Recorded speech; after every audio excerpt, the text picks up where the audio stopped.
All right, everyone, we're going to go on the record.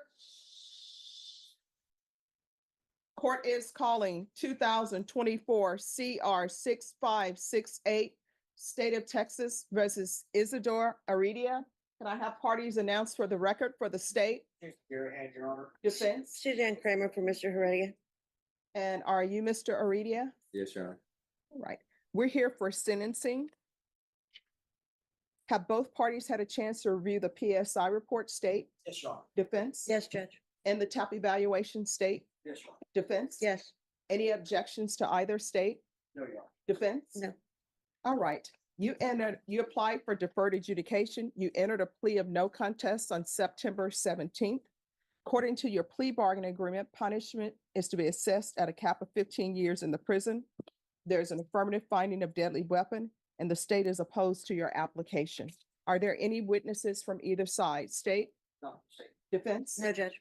All right, so it's just argument? Yes, Judge. All right, state you're opposed. I'll hear your argument. Yes, Your Honor. Because of the previous record and also the vicious state house. All right, defense. Yes, Judge. He has been to prison once before. It was back in 2017 for an assault deadly weapon, as you can see from the report. One of the good things I saw when I was going through this PSI, which you don't normally see, is that he is very motivated for treatment, full-on safety. If you read the facts of this case, because of his drug and alcohol, primarily drugs, but some alcohol use on this particular day, he really does not remember the offense. His birthday was the next day. That's also the anniversary date of his grandmother's death, who he was very close to. He does live and would live with his grandfather, should you see fit to give him deferred. I know that it's an ask because he's been to prison once before. His misdemeanor history is, he's got, I think, a DWI conviction, and maybe an assault married conviction from a while ago. But if he goes to safety, that's like a good 9-month hit of intensive treatment that I think would serve him much better than going to prison, where he's not, even if he did therapeutic community, it's not going to do him as well. And clearly he needs, he's never really gotten any help from the system. He just went to prison on that ag assault. Looks like he did get deferred initially, but he wasn't really getting any kind of help. And I have talked to him. He has always accepted responsibility for this offense. He never did want a trial. He knew that he did wrong, which I think shows that we might be able to actually get him the help that he needs so that he can get his life together. He goes to prison again. I'm not so sure he's going to get out, and with any of the help he needs, it's going to be just, I think, setting himself up to fail. Is there anything you would like to let the judge know? You want to raise your right hand? Do you solemnly swear or affirm the testimony you give will be the truth and nothing but the truth, so help you God? Yes, Your Honor. All right, you can lower your hand, state your name for the record. Go ahead, Ebia. All right, what would you like to say? I know I messed up, Your Honor. I understand that, but I already been to prison. I feel like if I go back, that's really just not going to do anything but help me. It's just really going to send me in a spiral. When I was on probation, I never got any help that I needed. I always wanted help. I struggled with doing drugs. When I lost my grandmother on my birthday, that kind of hurt. And then soon after, I lost my little brother who I initially grew up with. So it kind of sent me in a spiral. And then in prison time, I lost my son to CPS because the mother of my child was on drugs and didn't really want to try to get my son back. So that really hurt him. And the only support that I have is my mother, my father, and a good friend. He's still by my side no matter what. He's encouraging me every day to do good and wants to see me do good. But I never had any type of help. I would really appreciate if I can get any type of help. So you're telling me when you were on deferred adjudication, they didn't give you any help? Because according to what I'm reading from the criminal history, you were on deferred adjudication for aggravated assault with a deadly weapon. There was a motion to revoke filed. Now, I'm making assumptions. Usually when there's a motion to revoke that's filed, that means that they're alleging that you violated some conditions, and whatever condition you violate, they are supposed to address that if they're continuing you. address that. For example, if there's a drug issue, then they'll address it by giving you drug rehab. If there is an anger issue, they'll address it by giving you a class on anger management. So you're telling me none of that was done? No, I was on class doing a BIP bad intervention program class, Mhm. and for them altering my days of class, which kind of gave me a revoke. So you're saying they gave you BIP? Yeah. So this aggravated assault with a deadly weapon, that was against a relative or a family member? All right, and then you had the possession less than 28 grams. You were given deferred adjudication for that. And you were revoked. So you're telling me in all the time that you were on probation in those two instances, nobody offered you any help? On the bad, and when I was on probation for the 6 years, they were supposed to send me to ISF, but due to COVID, they never sent me out to none of those. Okay. And just as an aside, Judge, he's only, I think, Oh, well, I'm sorry, just one second. Do you have any questions for him? No. State, do you have any questions? All right. So, he's 28 now. So when all of these other offenses were happening, looks like it to be about 8 to 10 years ago, he was very young. And it really didn't have any, probably the emotional or the brain development to really have taken advantage of whatever he might have been able to take advantage of. But he's older now, much more mature, looking at 30. And I think he would take this seriously. Of course, if you so chose to give him deferred and he goes to safety and he doesn't comply with their rules, back he comes and you can obviously send him to prison then. But I would like to see if maybe we could give him that chance. all right, so here's my question. My understanding, your attorney is saying that you were going through some things. So according to the facts of this case, you're offering to buy an item for someone, is that correct? I don't recall, but if it says yes. No, I mean, it's saying that somebody set up to buy an item. I don't know if this was on offer up or whatever it was on, but the person arrives to sell his item and then a weapon is pulled on them. It was agreed that the purchase price would be $500. And then you pretended to reach in your pocket for money to pay. And then instead you pulled out a knife and pressed it to the victim's ribs and told the victim you were going to steal the phone. And then you had the wherewithal to change, I guess, I'm from the 70s where you had CBs and stuff. So you change your handle from what it previously was to the P word. So, I mean, you had the wherewithal, even though, you're saying you had drug-induced issues, you still had the wherewithal to go in and change your account name and everything. And you had the wherewithal to reach out to someone to make a plan to buy an item from them and then set up a place to meet. But you're saying all of this was in a drug-induced haze? Yes, sir. Do you see how that sounds? I see how it sounds. Well, at the time I was doing Xanax, and Xanax, when I do them, it was causing blackouts in and out. So I really don't remember. And then see the thing for you not to remember, because you're telling me you're not remembering. Obviously, something happened that made you remember because you went in to change your name, your handle, from where this person, from where you had previously reached out to this person. And Judge, of course, I'm not a psychologist, Yes. obviously by any stretch. But I mean, over all of the years, I think while if he's in a drug induced and he can't remember anything later, I don't think that necessarily means that at the time he wasn't able to function and, obviously do what he did. He Mhm. just doesn't recall it later once the drugs and the alcohol were on. Okay. All right. Thanks for explaining that. I appreciate that. All right. I just don't think you're appropriate candidate for deferred adjudication. So I'm not going to grant your application. I'm going to find you guilty. There's an affirmative finding of deadly weapon. I'll ask for the therapeutic community because of your history. They may not place you in that. I have no authority to force them to place you there, but I do know if you don't ask for it, they definitely will not do it. I'll put in the judgment therapeutic community. Thank you, Judge. There's to be no contact. All right, now, let's speak to time. According to the plea bargain agreement, it's cap of 15. States you're asking for 15. All right, defense. Well, of course, Judge, I'm going to be asking for less than that. I think he went 6 years on the last stint, possibly. So I was telling him that I would ask you if you would possibly be willing to consider 8. Should you not be willing to grant the deferred? All right. All right, the court is going to sentence you to 15 years in the prison. I'll give you credit for any time served. Did you review the trial court certification of defendant's rights to appeal with your attorney? Did you understand it? Yes, sir. All right, because this is a plea bargain agreement, because I followed your plea bargain agreement, and because you waive your right to appeal, you do not have the court's permission to appeal.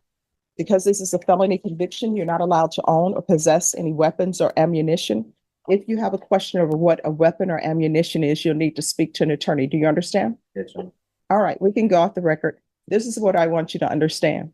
I take no joy in sending anyone to prison. I am still hopeful that you will do well. I know that 15 years is a lot of time. Any day that you spend in custody, even if it's an hour, it's a lot of time. I understand that.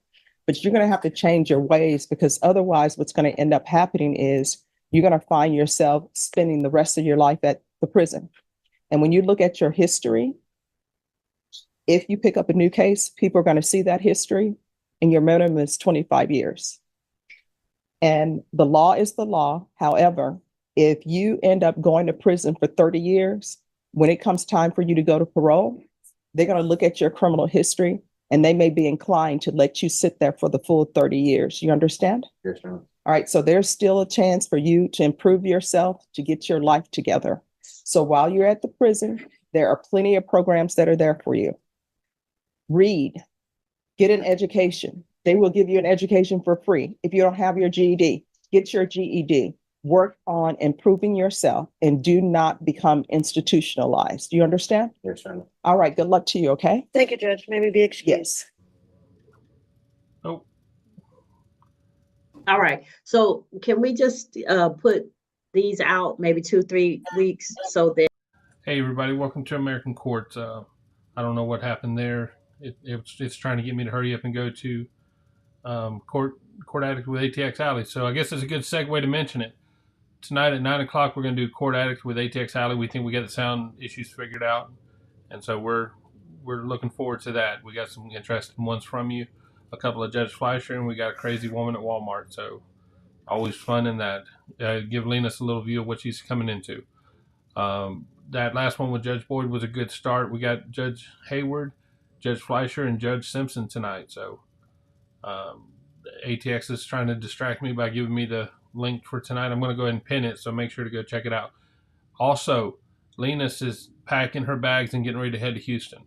This is your last opportunity to give her money. If you don't give her money now, you can still give her money later. So just give her money now or give her money later. I don't think she'll ever not accept money. So we're going to jump to my favorite judge, Judge Hayward. You can already see the look on her face. You can already tell she's not too excited about this one. So let's see where we go from here. one, Miss Bartell, Miss Ebony, and Miss Vanessa don't have to like miss work or, in the same month for the same issues. And 2, so that we can make sure that anything that's outstanding can catch up so that we can get everything done. Judge Mass, may I please have a word? Yes, ma'am, Miss Vanessa. I spoke earlier this morning to the victim advocate. I'm Yes, not for ma'am. sure she's on here. She is. Oh, okay. I know I wasn't there on the 29th when she had the other case, Yes, ma'am. but Sierra's not ready. She relapsed, and I'm going to have to give her tough love. She relapsed yesterday. She's been on it, drinking all night. I haven't got any sleep. She called the police to my daughter, who's keeping her son, taking him to school, to their house yesterday for a child welfare check claiming kidnapping because she was so intoxicated. I can't keep dividing my family trying to save Sierra. I signed a bond to get her out thinking she had learned. She's intoxicated now, probably why she's not showing her face. And I'm aware that you gave her another time, but Sarah needs help. She's not a bad person. She's I not got you. a person, but she cannot keep relapsing. It's tearing my family. We're all divided. Yes, Not ma'am. the case. September 26th, I spoke to someone earlier today. I couldn't get a name because I was just so emotionally drained. No sleep. Because he had been up all night on it.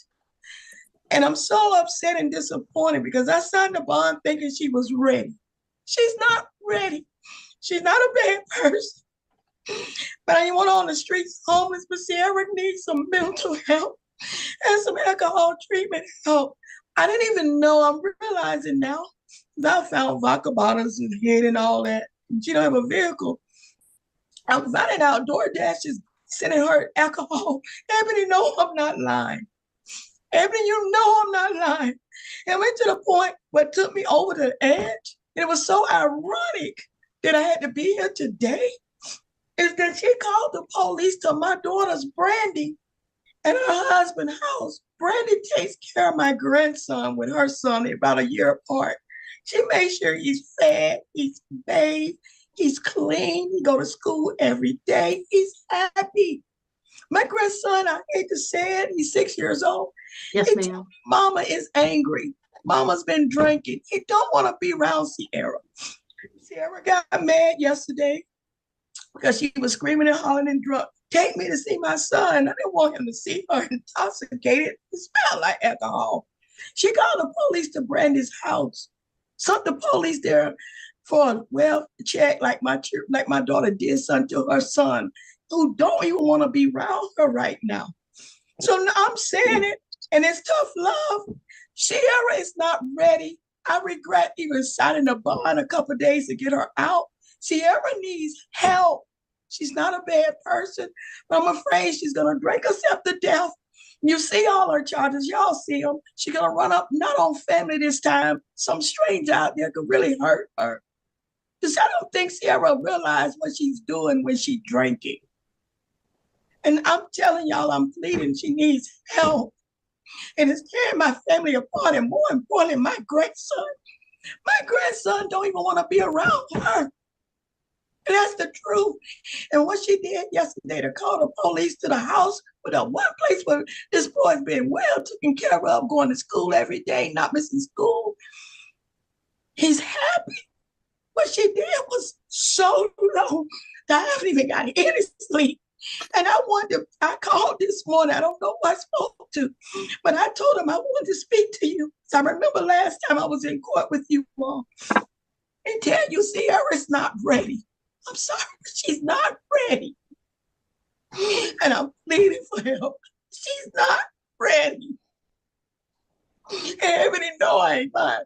Now that thing on September the 26th, Ebony, you know that shouldn't even been called. I mean, I told you when I left with the baby, I would wink my eye, like say you call the police, to hopefully she could turn down and stop it. I didn't really want you to call for real. Well, I had to because somebody had to take a stand against Sierra, and Yeah, I'm tired of it. But still, I need it didn't have to be no no problem. problem. Talk about the fact of the case, please. Miss Ebony and Miss Yes. Vanessa. So Miss Ebony, you've observed this behavior also, ma'am. Yes, ma'am, and that's why I had to stand my ground because they don't like to they try to hide what's going on, and I'm tired of hiding it. You know, I wanted to go ahead Yeah, and tell the truth. I got you. This is why I talked to Miss Telfair the way I did before, because Miss Telfair, like I said, the stigma is in not getting treatment. The stigma is in sitting behind closed doors. The stigma is in causing harm, psychological harm to your child because he has to see you like this. That's the bad stuff. The good stuff is seeking treatment. The good stuff is fighting the fight to get better. The good stuff is, you know, your family is supportive of you. Everything I'm hearing now is not, we can't stand Sierra, we don't like her, she's a bad person. It is, we are frustrated, we are tired, we want better for her. And we want Sierra to realize that that if she keeps going down this road, it's not going to end well. And Miss Telfair, let me just tell you, every hard drinking alcoholic that I know, Some I have loved deeply. I have a couple of uncles who just my heart, my favorite people in the world, but both of them died early because of alcohol, and they're not the only ones. And so I want you to know that, you know, your family cares about you, even though it's hard for them to have to expose you in this way. They care enough to fight for you to fight. You know, and it is tiring when you are supporting someone who has an issue, an addiction, because they have no control over the addiction. They know that the addiction controls you, but they have no control over the addiction. Okay.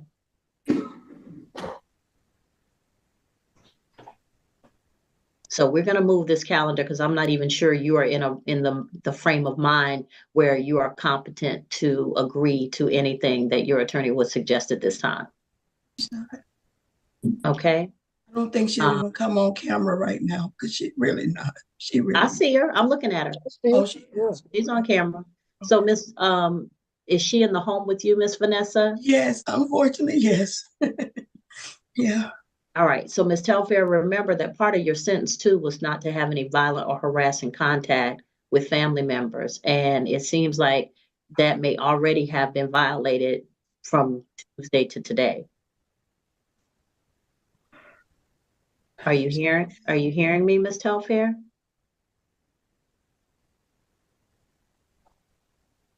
Ms. Telfair, if you could just acknowledge that you heard the judge. You don't have to agree. She heard me. Ms. Telfair, we had a great conversation, but like I said, the last thing I want anybody who has an addiction to do is to lie to themselves. You can lie to me all day because I'm going to see through it. I see so clearly through people. That's why I knew that, you know, you didn't just fall off fall into this. Something's triggering it. But the problem is when you lie to yourself and say, well, I'm not an addict, I can fix it, I'm good. Then what happens is when nobody's looking, your addiction comes back with full force, and then you're up all night drinking. All right. So I just want you to know that the actions that you take have far-reaching consequences. If your son sees you in this state, he will never forget it.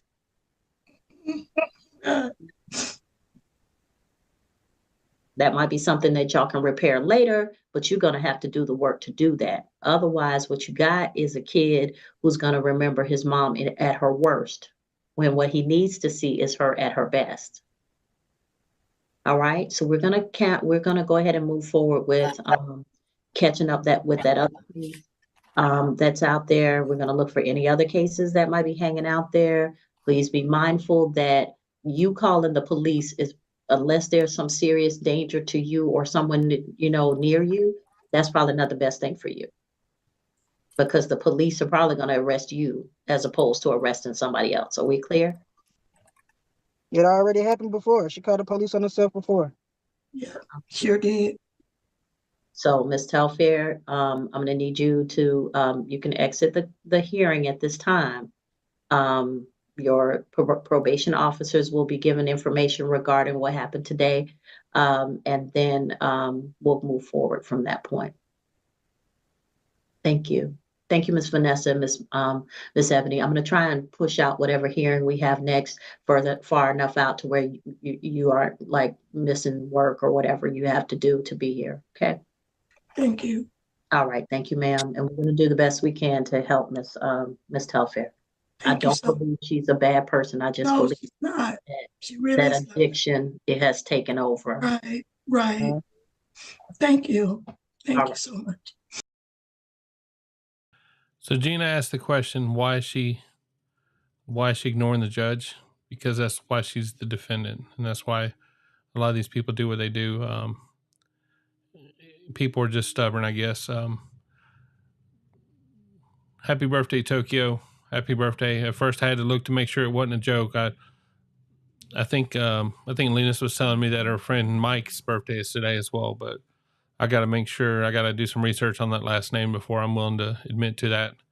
Linus is coming on Thursday, so she's still got Tuesday and Wednesday where she don't have to go, but I'm not sure. It may be Wednesday in the Netherlands right now. I'm not sure. I'm still not exactly sure that it's a real place. I got a feeling that Lena's is probably in New Jersey somewhere. All right, we're gonna go to a rough Judge Simpson one, but we got a couple of good ones to make up for it afterwards. So, just to give you a little bit of setup on this one, a few months ago, there was I'm almost certain he's a veteran, older fella, disabled, just sitting on his front porch and, kind of irritating his neighbors. And the neighbors got a restraining order against him, and then he keeps breaking the restraining order. And it seemed almost like the neighbors are trying to egg him on, like they're trying to get it. And so Judge Simpson was working with his wife and trying to help him manage the charges and try, hopefully get everything resolved. Well, today it was in court, and no, I'm sorry. This was on the 31st, I believe. It was in court, and they were able to go through it a little bit more, and he had a violation of the restraining order, and so they dealt with that. This is a continuation of that. You can just see how much this woman loves her husband, and just how in the end, that's the best you can ask for whenever you get to that stage of life, is that everybody hugs and loves each other like that. So here we go to that one. For Mrs. Pence, please state your name for the court. Jeffrey Pence. All right. Juana Sanchez Pence. Hello. Afternoon, Your Honor. Today's date and time set for an adjourned PCC. We had held this pending a competency evaluation, which was received yesterday. I don't know if the court had an opportunity to review it yet. Since receiving that, I have also received notice that there was a bond violation notice filed in this case, and I had also filed a motion to withdraw from the matter, but that may or may not be necessary depending on what happens today and what we do from here. And if Your Honor would like us to approach on this, I'm happy to. Hang on.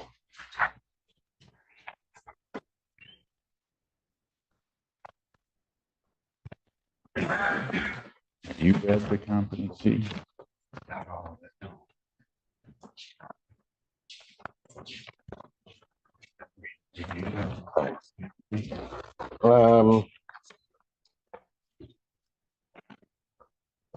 All right. I see the opinion of the. All right.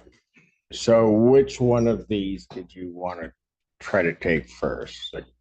Well, I think we have to deal with the competency issue first, quite frankly. Yes, Your Honor. At that point, the people have received the order from the evaluation and report from the Center for Forensic Psychiatry. We have no additional evidence. We would stipulate to its submission. Given that he's not competent to proceed, I was with an unlikelihood that he would be restored. Correct. I was hoping that the people would be inclined to agree to dismiss the cases. Well, so we would be requesting that could happen. Sounds to me like defense counsel is also stipulating that report based on the representation that of course the defense is not competent as well. We would judge. The court would find that the defendant is at this time not competent to stand trial and unlikely to gain competency within the statutory period. And upon presentation of an order to that effect, Mr. Margolis signed that order. I will set a competency review hearing. Well, set it to statutory time. Give me 90 days on January 30th. Set one January 30th, 2024, 25, excuse me, at 9 a.m. All right. I just spoke with Mrs. Pence, and she has advised that she would like me to advise the court that I want to withdraw my motion to withdraw from this case. Bless you. I'm glad, because otherwise I was going to deny it in any event. Understood. So No objection, no problem. All right. Okay, so the other problem I think that we have then is the bond violation. I don't know if anybody wants to say anything about that to me. I mean,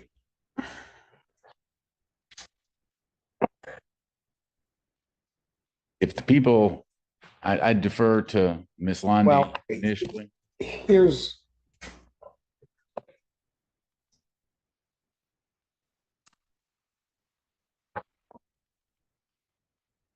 well, I'm gonna let you guys say what you want to say. No, I think in the court's discretion, the court is very familiar with the case and. Well, I guess one question I do have is out of that, is there going to be additional charges? And I know that's maybe an unfair question to ask, but part of my reason for asking that is not the hearing before, but the very first hearing.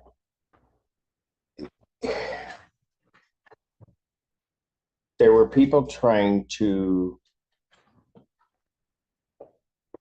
tell Mr. Pence that he couldn't do certain things and wanted this court's backing in saying that. I won't go through my words exactly, but I think I made it very clear that this gentleman is in part, I get to do what I get to do because he did what he did, and he's a veteran. And if he wants to sit in the middle of his driveway and I think he can middle of his driveway and do it. That's just my feeling. And I think I made that clear. Here's what troubles me with this bond violation. The subject matter of, I think, this case, at some point, one of the cases, was some flowers or foliage at the end of a driveway. And that led to charges. Now, I'm not going to speak on that, but also what was real clear to me was that there was an issue regarding the driveway. Mr. Pence being in his driveway. He's not trespassing, he's just in his driveway.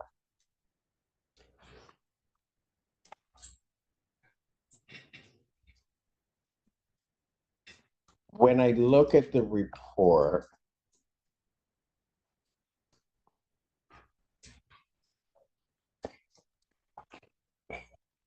I don't want to say anything that influences what the people do with this case. They've got the report. You guys will do what you're going to do. But I don't know why, knowing that for whatever reason, the driveway is important to Mr. Pence. That, and it doesn't matter what the reason is, it just is. That one would then take and try to place him in a position where he does something by putting something right next to that driveway. It makes no sense. And quite frankly, to then do that, and once he does what, quite frankly, one might suspect he would do, to then call the police and try to file charges against a man in his it's just cruel. It's just cruel. And I am not going to be a part of any of that cruelty. I am not going to find that this is a violation of anything that this court has ordered him to do or not do. He is, if I could say that of his own volition and his own free will that he was failing to follow this court's orders, then certainly anybody that knows me knows I would hold him accountable for that. But he is not intending to violate any order of this court, should not show his neighbors or me any disrespect. And I'm going to show him the respect he deserves, and I'm going to find that there's no violation in that report. So the court will not find that there's a violation. Thank you, Your Honor. Thank you. Our new date is January 30th, 2025. Yes, and his bond will continue. Thank you, Your Honor. I'll have an order for the court. Thank you, Judge. Hey, everybody. Allie, you're talking about that being a really old clip.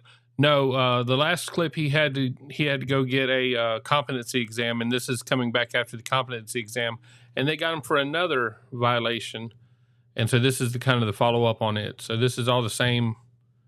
Yeah. So this is just this is the same guy, same deal. So, yep.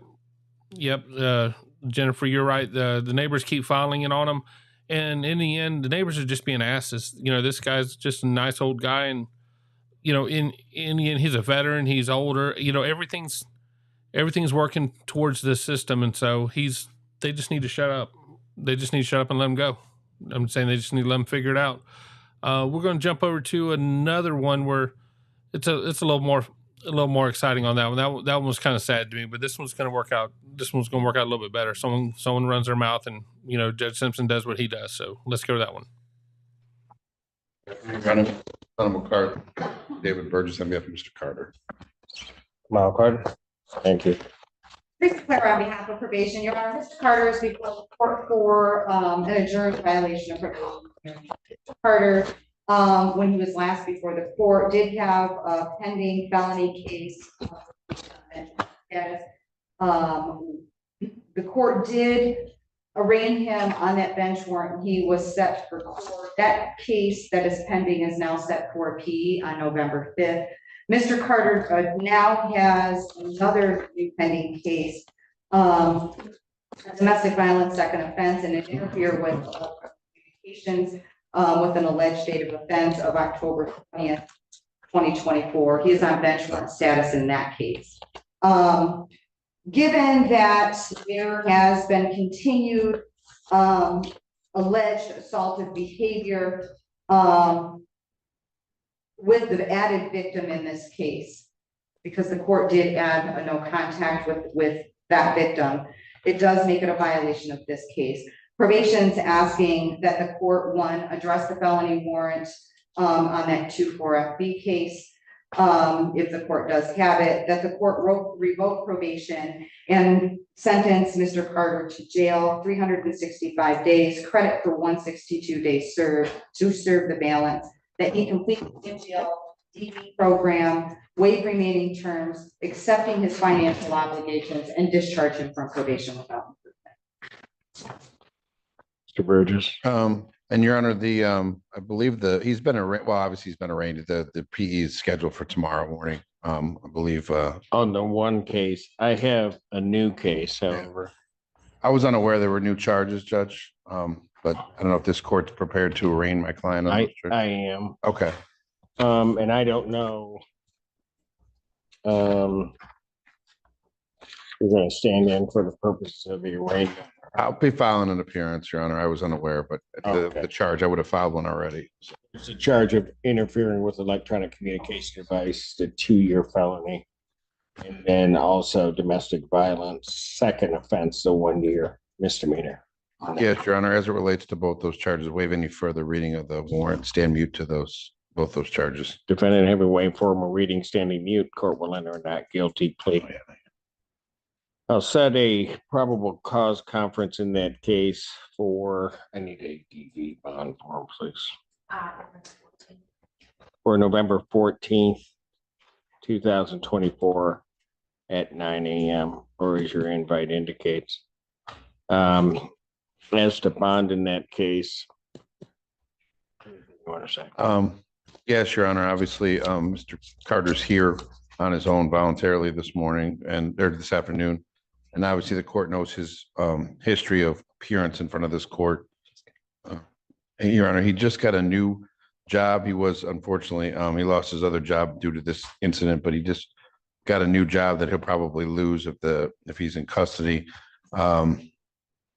Judge, it does appear that the complaining witness in both these cases is the same person who has actually reached out to me before, Your Honors, indicated her, I believe, unlikeliness of appearance in the case. I don't think she wants to proceed with the case, but that's my understanding anyway. People might have a different position, Judge, but she's reached out to me independently and indicated that she does not want to proceed with those charges.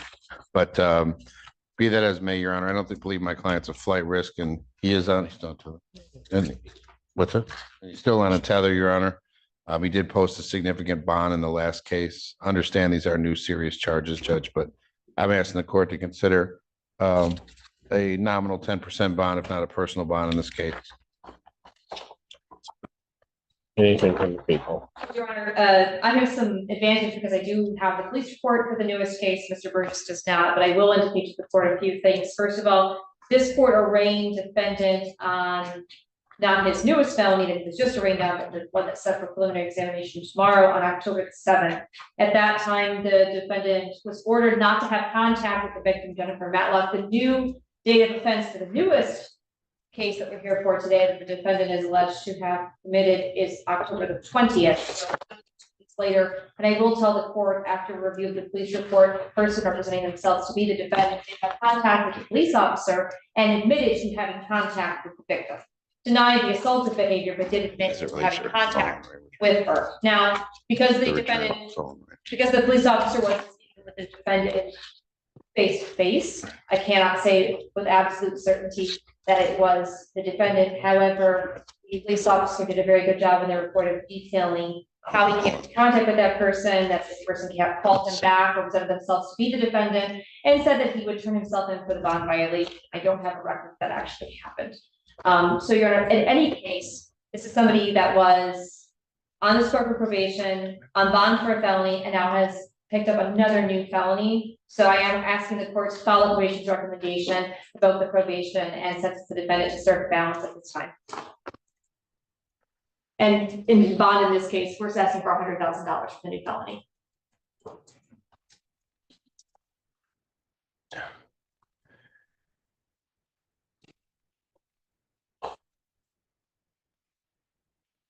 Court will order as a condition of the bond that there's to be no possession of any alcohol, illegal drugs, or any recreational marijuana, that the defendant will submit to random drug test when requested. He's not to leave the state of Michigan without permission of the court. You're not to possess, purchase any firearm or ammunition or other dangerous weapon. You're not to assault, terrorize, frighten, intimidate, threaten, harass, molest, or stalk anyone. You are to have no contact with Jennifer Matlock except by a civil standby with the police. You cannot have any direct or indirect contact with the above named person, Ms. Matlock, in person or through others or by electronic communication, including but not limited to phone, email, texting, internet, social media, or refer to the person listed online in any form whatsoever. You are not to go to I have a location at 1265 Russell Street.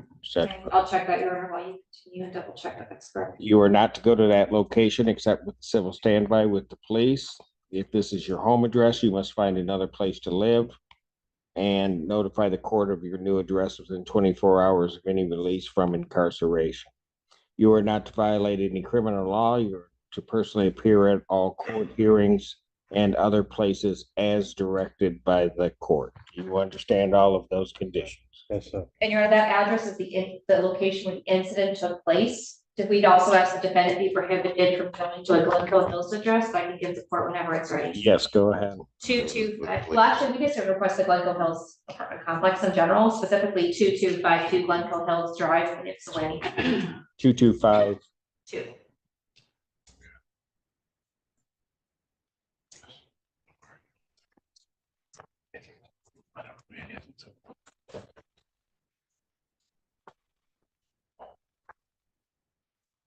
Better, I'm not entirely sure what is going on with you in that regard. Not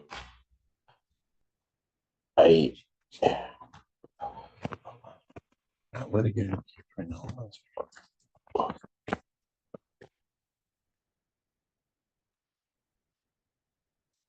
I ordered you on the 7th not to have contact with this person.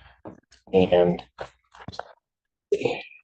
Then lo and behold, we end up with this case occurring less than 2 weeks later. And tried to give you every benefit, and I understand there are only allegations, but try to give you the darn benefit of the doubt regarding everything because of at least the way that you conducted yourself in regards, particularly regarding being a flight risk.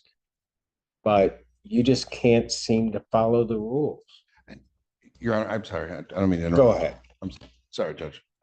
Judge, the incident on the 20th, based on conversations I've had with my client as well as the complainant in this case, the complainant approached my client, asked for a phone back he had purchased, but it was in her name, which he returned to her. That was the basis of the contact. That's our understanding of it, Judge. So. I wouldn't, but. Right. But the thing is, I know. he needs to be turning around and running in another direction. He shouldn't even be having a conversation, shouldn't be doing anything. I agree. Whatsoever. I don't think it's at all unclear as to anything that this court has said to you regarding what you need to do. And you need to just follow the rules. I gave you a break the last time that you came in. Even after that, let you go. You can say whatever you want. I understand. Just she put up on me. I was in the room playing my game, and she came in the room. And then you get up and leave. Tried to leave. She kept chasing me. That's it. And then she wanted to talk about calling the police and all that. She's chasing me. She's chasing me. She's chasing me. I hopped in my car and that's when I pulled off. Well, maybe that's all going to come out, Mr. Carter. Maybe that's all going to come out. I let you out the last time. Should have of all rights locked you up on that date. Didn't do it. Gave you the benefit of the doubt because of the time that you came back after you were inadvertently released by the jail. And then what happens? You get that other case set for exam. Then what ends up happening? I get here and you got another case. It's a control thing she's trying to do. That's it. I don't care what it is. You have got all of these charges. I understand. And you're the one under the jurisdiction of the court. So however you got to figure it out, you need to figure it out. Yes, sir. Yes, sir. Defendant's bond on that case would be set in the amount of $100,000 cash surety. On his other matter, anything you want to say before I pose sentence on that case? I want to say, I tried my hardest. I tried my hardest to do right. I tried my hardest to stay away from women that want to see me in jail rather than see me elevate myself.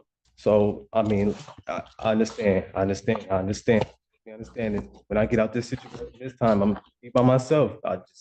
You know what you ought to do, Mr. Carter, and I don't mean to interrupt you. You have the right to allocute, but I'm just going to tell you something. You ought to quit blaming them.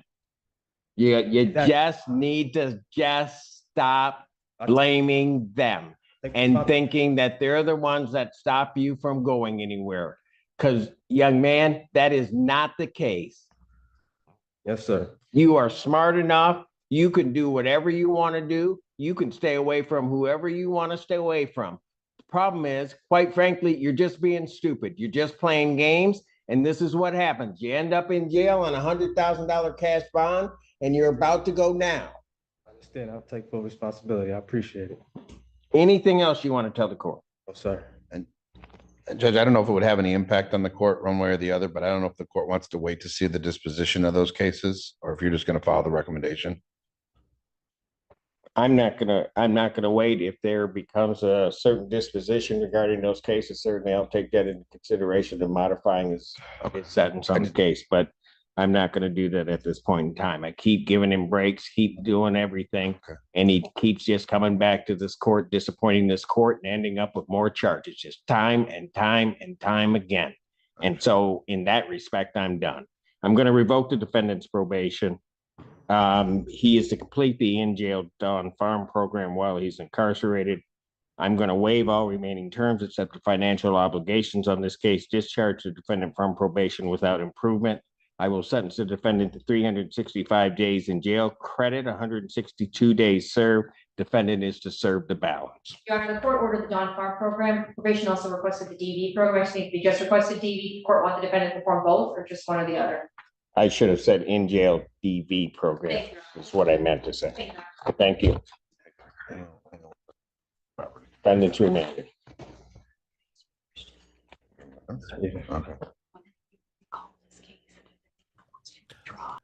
No, Mr. Allen, for y'all. It's some other fella. I don't know who he is, but he decided to take the guy on. All right, well, we're going to do some Court Addict at 9 o'clock, and so until then, let's jump on and watch some Judge Fleischer. We're going to see some of what he did today on Court Addicts. We're going to do some older Judge Fleischer. We got a couple cases from Halloween that due to technical errors and alley errors we weren't able to get on, but we're going to try it again tonight. And again, we got a Walmart story just for Lena, so let's go there. Yes, sir. What do you need, counsel? Judge, I have an occupational license scheduled for Thursday. I just wanted to make sure the client needed to be here or whether.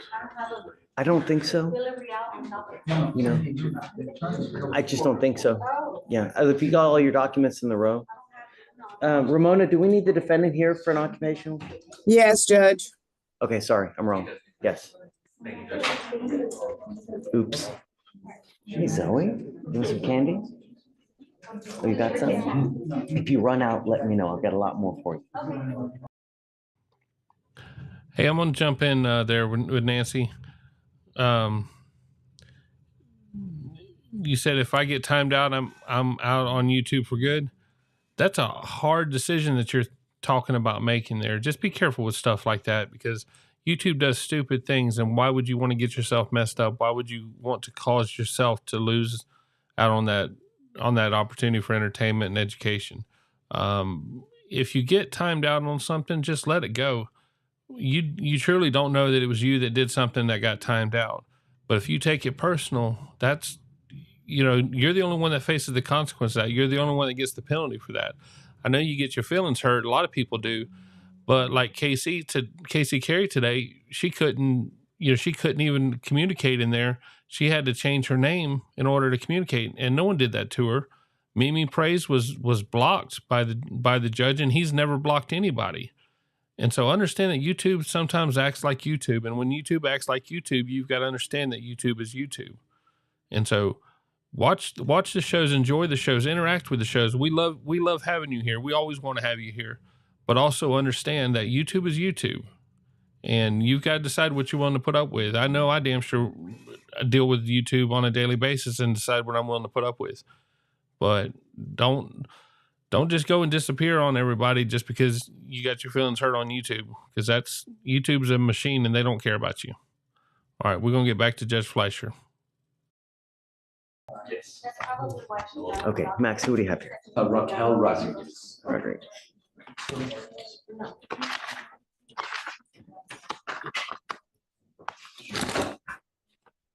Vic, you ready? Okay, this is page 20. On page 25. All right, Ms. Rodriguez, you're charged with driving while intoxicated. You're facing up to 6 months in jail and or a $2,000 fine. We're going to do probable cause. You have the right to remain silent. Anything you say can or will be used against you. You have the right to have an attorney present. If you cannot afford one will be appointed to you. Yes, Judge. Okay. The officer initiated a traffic stop after observing the defendant's vehicle traveling 94 miles per hour in a 65-mile-per-hour zone. The officer observed an odor of an alcoholic beverage, and the defendant admitted to the officer that she had 2 drinks. Standard field sobriety tests were conducted, HGN 4 out of 6, walk and turn 5 out of 8, one leg stand 2 out of 4. The DIC was read and breath was refused. A blood search warrant was signed and executed. Felt like that went really fast. So the stop was for speeding. For speeding, yes. Then. And then after that, they had an odor of an alcoholic beverage, and she made an admission that she drank two beverages. Just an odor and admission of 2 beers. Any other indication of intoxication? I mean, slurred speech, bloodshot eyes. I know that while the SFSTs were, this is for the gyms, while the SFSTs were being conducted, she was not understanding, like the officer had to explain, I think at least 4 times, the instructions for the walk and turn, the one leg stand. He also noticed that I think she took off her boots for the one leg stand. She was stumbling when she was taking them off. So there were other signs that the officer. That's what I want. I mean, an odor, not even a strong odor at that, you know? And then you just have an emission of 2 beers. You don't know what time. Was it over a 12-hour span? You know, there's no accident here. There's no, is she a Spanish speaker? I believe so, Your Honor. I don't see any indication of that.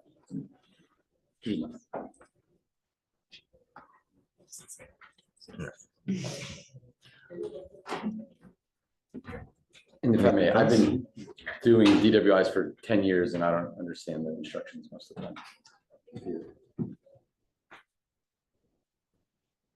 As far as I can tell, the officer also just demonstrated it to her, I mean, which is per, you know. But the procedure for right, I SFSTs, get the SFSTs, but I mean, to even get to the SFSTs, right? You have to show something that there's some indicia of intoxication. Here, all we have is an odor and admission of 2 beers. That's not enough. An odor of alcohol in and of itself is insufficient.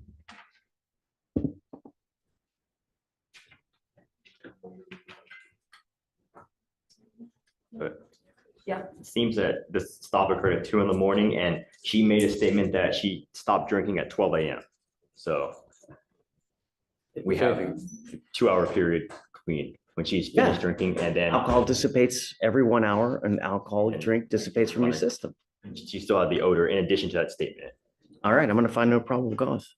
Yes, Judge. Ma'am, be careful, you know, really. Every single day, someone dies from a DWI in our county. It's so easy to take a $20 Uber, literally push one button, you have a car waiting for you wherever you want to go in this county. Do you understand? Yes, sir. Right, please take a seat. I will try to try All right, I get to jump in again. Yeah, no, Vicky took off. She's took off for a little while. She's getting ready to get married. I think in 11 days, Vicky McCallum's going to be getting married. For those who don't know, Vicky McCallum is another YouTube creator that does court stuff based out of South Africa. She does American courts, but she does her stuff out of South Africa. But she just got demonetized for reuse content, and she was doing a live today and she was kind of upset about it, just heated about it. And it gets us all, and it irritates the hell out of us, but it's part of YouTube. And if you want to play with YouTube, you got to play by their games. And so, in Court Vibes, you're absolutely right. It's traumatizing. Tomorrow I actually get to reapply. So tomorrow I get to hear them tell me no again. So, I get to do that. Absolutely. Kathy, Lena's was saying that she didn't get to say congratulations. I was like, never congratulate someone on a mistake. Never congratulate on someone that's something horrible. And so, but anyways, Vicky McCallum got demonetized, and so give her some love. In the end, not watching her stuff's not going to help right now because she's in the appeal process. So let's see how that goes. All right, let's go back to Judge Fleischer.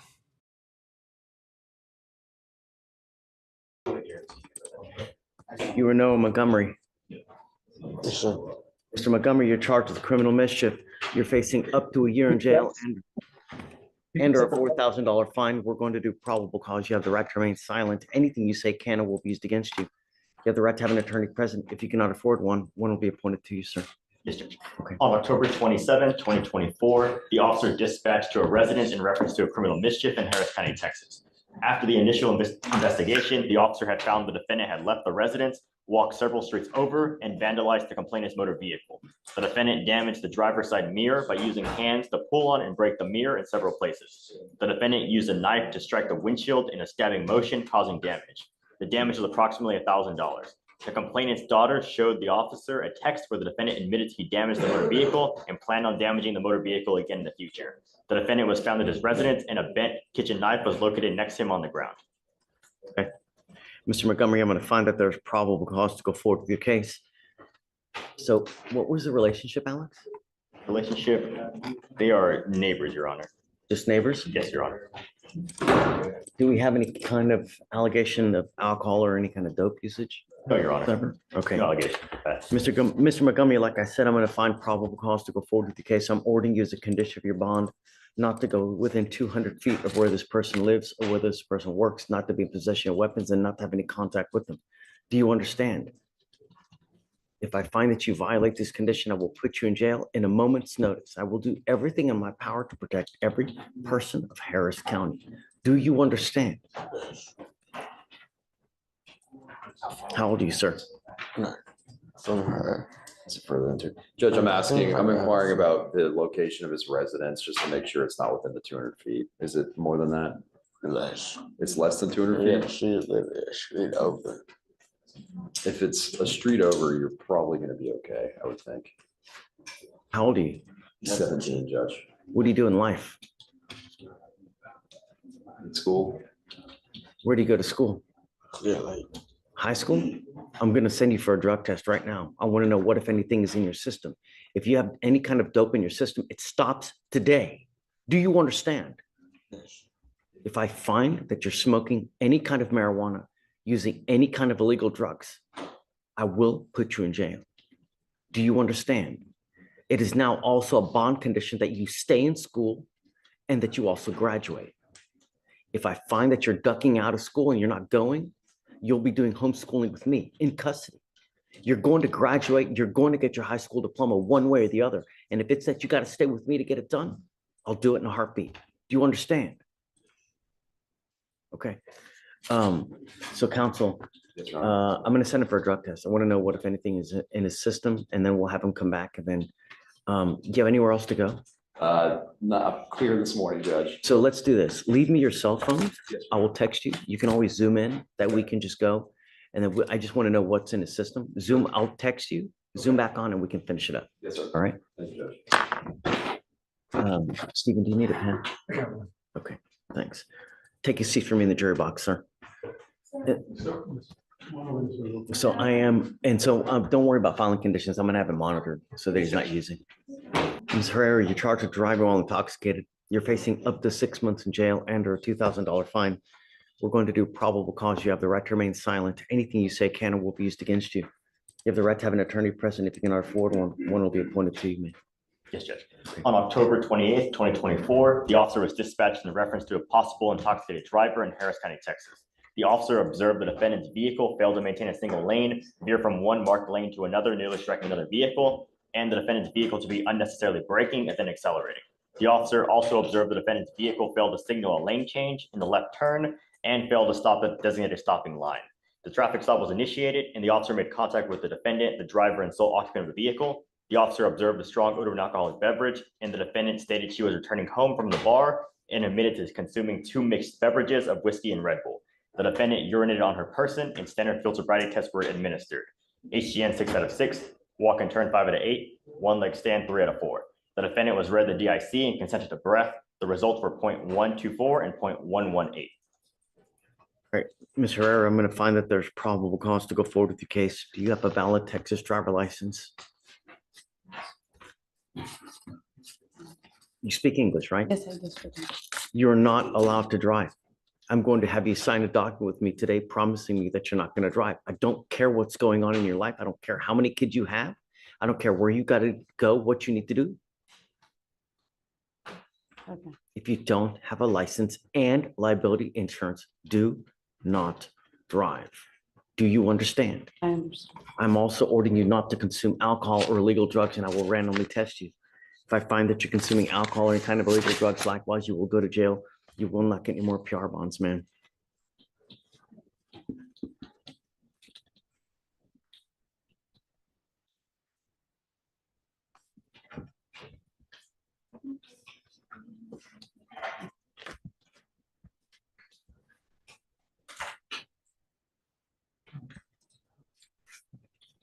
How old are you, ma'am? 31. What do you do for a living? You're a bartender. That's why I don't want to talk about the case. I only want to know, or if you're able to hire a lawyer, man.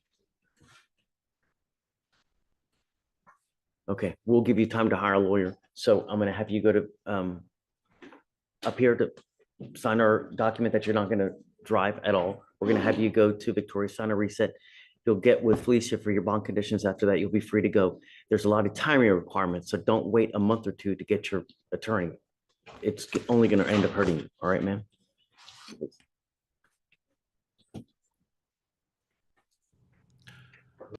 All right, everybody. I'm going to close up shop today on American courts. Make sure to go and vote tomorrow. If you haven't voted, yes, go and vote tomorrow. If you had already voted, see if you can vote again. I don't care who you're voting for. It ain't my problem. But make sure you go and vote tomorrow. Again, Linus is wanting to go to Texas, throw her some money. She'll accept all kinds of money. There's no limit how much you can donate. But if you can't donate, just at least wish her well. There's plenty of people that have donated, and she's doing really good there. So I want to thank everybody for doing that. We're not real comfortable with asking for money on this show, but it was for a good cause. It was to get Linus to Houston so we can show her some American hospitality and certainly give her an experience she'll never forget. So Court Vibes endorses voting twice. So make sure you get out there and vote twice. And if any poll worker or anyone gives you any trouble, you just pull out your Court Vibes membership card and they should just let you pass. All right, well, we're going to jump over to Court Addict with ATX Alley. Thank you guys so much. You guys have a great night, and we'll see y'all tomorrow.